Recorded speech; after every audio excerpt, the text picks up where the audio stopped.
원래 이더리움 재단은 가격에 책임을 지는 것이 아니다 라고 이야기를 했었고, 그럼 이제 다른 곳들은 왜 이렇게 무책임한 발언이냐 라고 이야기를 하는데, 직접적으로 가격에 개입을 해서 책임을 지지 않는다라고 해가지고 재단이 역할을 안 하는 건 아니고, 이더리움은 그때 말씀드렸던 것처럼, 안녕하세요, 이더리움 이야기 오늘 좀 더 이어서 드리도록 하겠습니다. 자, 5월 21일에 그 핵심 개발자가 이제 이탈을 한 이후에 최근에 나가고 있는 개발자에 대한 이야기, 그리고 이더리움 재단에 대한 비난이나 가격에 대한 책임을 져라 라는 이제 메시지가 나왔었고, 이제 비탈릭은 그 이후에도 그리고 그 전에도 일관적으로 이더리움 재단은 그 역할이 아니다, 그거는 생태계에서 책임을 지고 있는 상황이고 실질적으로 생태계에서 더 잘할 수 있다, 우리는 원래 그래왔고 앞으로 더욱더 명확하게 그 방향으로 가겠다라는 이야기를 했는데, 이제 보통 이런 큰 이슈들이 생기고 나면 진짜로 뭔가 이제 까발려져서 재단이 어마어마한 그 수렁에 빠지게 되는 방향으로 가는 건가, 아니면은 이제 더 본질적으로 성장을 하다 보면 성장통을 겪으면서 더 본질에 가깝게 시장이 바뀌고 있는 분위기에 맞춰서 다시 방향을 잡고 재결집을 하면서 성장을 하게 되느냐에 대한 이야기인데, 현재 딱 18일이 지나고 나서 이더리움의 공동 창업자인 조 루빈이 한 이야기를 근간으로 보면 후자 쪽에 가깝다, 이더리움은 괜찮다라고 이야기를 하고 있습니다. 근데 이제 그 괜찮다는 얘기를 그냥 감정적으로 하는 얘기는 아니고 어떤 변화들이 있는지를 일단 좀 얘기를 하고 있는데, 일단은 기존에 했었던 얘기들을 잠깐 되짚어 봐야 돼요. 원래 이더리움 재단은 가격에 책임을 지는 것이 아니다 라고 이야기를 했었고, 그럼 이제 다른 곳들은 왜 이렇게 무책임한 발언이냐 라고 이야기를 하는데, 직접적으로 가격에 개입을 해서 책임을 지지 않는다라고 해가지고 재단이 역할을 안 하는 건 아니고, 이더리움은 그때 말씀드렸던 것처럼 전체 유통량의 0.16%를 가지고 있는 상태에서 이더리움 재단은 그러면은 갑자기 0.16%가 된 게 아니고 예전부터 꾸준히 줄여왔었어요, 가격에 대한 것들은. 그리고 반대로 지금 우리가 기관 자금 유입이라고 얘기하는 뭐 비트마인도 있을 거고 ETF 다른 곳들도 있을 텐데, 뭐 스테이킹 블랙락에서도 나오고 등등으로 봤었을 때, 자, 앞으로의 기관 흐름을 들어간다, 그리고 이미 우리보다 수십 배 이상을 많이 들고 있는 이더리움 DAT도 있는데, 그곳에서 가격 부분을 더 정확하게 전문가들이 기관에 맞춰서, 또 거기도 한 군데뿐만 아니라 여러 군데가 나와서 가격을 결국에는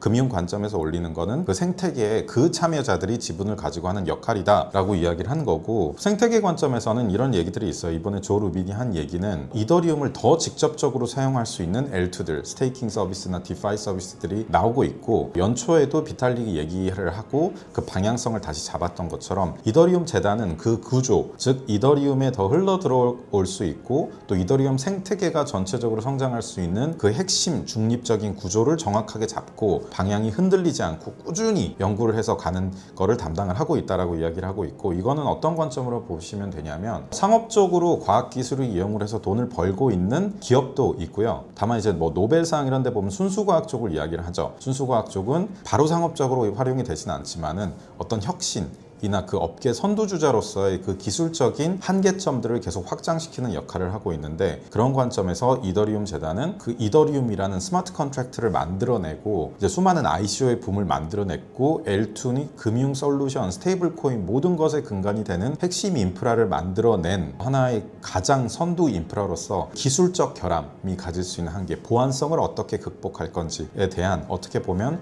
순수 기술 확장 영역에 있는 부분을 핵심적으로 신경 쓸 거고, 그렇기 때문에 많은 지분율을 필요로 한 게 아니라 0.16%의 지분율이지만 그걸 생태계 참여자들이 더 함께 이더리움과 성장할 수 있는 구조를 만드는 게 이더리움 재단의 역할이다 라고 본다라고 하면은, 우리가 무작정 순수과학을 비판하지 않고 그것도 꾸준히 투입이 돼야 된다라고 하지만 거기에 가장 큰 자금이 들어가지 않는 것처럼 이더리움 재단도 그런 관점의 시각으로 보는 게 맞다라는 게 이제 그 이야기입니다. 그리고 그뿐만 아니라 실제로도 이더리움을 스테이킹을 하게 되면은 이더리움을 직접 소각을 시키고, 또 반대로 이더리움을 대상으로만 가스피가 결제가 되는 그런 모델들도 만들어지고 있고 앞으로 더 성장을 하고 있기 때문에 이더리움 생태계에는 문제가 없을 거다라는 게 지금 이 기관 최근에 나왔었던 이제 방향의 핵심이고요. 말씀드렸던 것처럼 이더리움 재단은 변화를 겪고 있어요. 그 지금 AI 붐이 나오고 있어서 AI가 앞으로 더 결제를 할 거다. 그리고 이더리움이나 어떤 블록체인도 지금 이제 AI가 이렇게 관심을 받고 있는 상황에서 예전처럼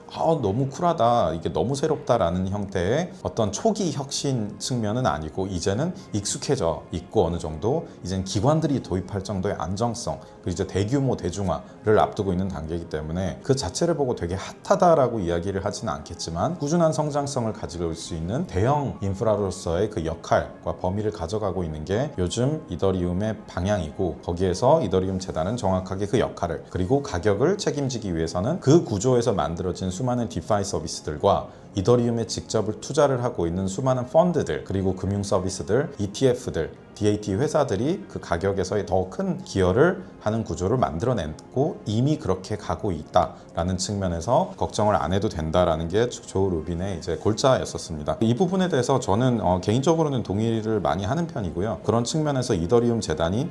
여러분들이 아시겠지만 그러면 작년에는 몇 프로였냐 해서 이미 1% 밑으로 내려온 지가 좀 됐고요. 이게 갑자기 등장한 게 아니고 이더리움 재단의 꾸준한 계획과 그들의 생태계 내에서 역할 내에서 이더리움은 제 역할을 잘 하면서 이더리움 생태계가 확장을 했고, 이제 다만 너무 생태계 확장으로 됐던 것들을 다시 이더리움으로 환원시키기 위한 구조적 노력과 생태계적 노력은 같이 이루어지고 있다는 측면에서 이더리움에 대한 과도한 우려는 안 하시는 게 좋을 것 같습니다. 네, 오늘도 이렇게 추가로 이더리움 이야기 좀 드렸는데, 계속 좀 이렇게 분위기가 공포에 가 있는 만큼 그 공포 속에서도 어떻게 시장을 봐야 되는지에 대한 시각을 제가 종종 업데이트 드리도록 하겠습니다. 네, 오늘도 이렇게 내용 들어주셔서 감사드립니다.